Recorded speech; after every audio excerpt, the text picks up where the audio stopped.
আজ 15ই আগস্ট আমাদের স্বাধীনতা দিবস।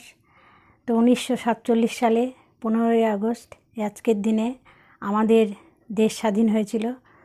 তো এই দেশ স্বাধীন করতে যেসব মহান ব্যক্তিদের, বিপ্লবীদের, বন্ধুদের অবদান, তারা যে জীবন দিয়েছে, কত রক্ত ঝরিয়েছে, কত মায়ের কোল খালি করে আজকে তবে আমরা স্বাধীন দেশে বাস করছি।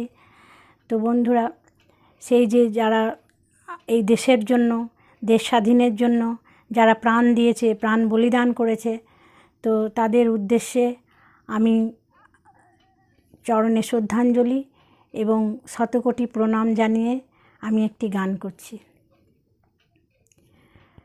মুক্তির মন্দির সোপান তলে কত প্রাণ হলো বলিদান।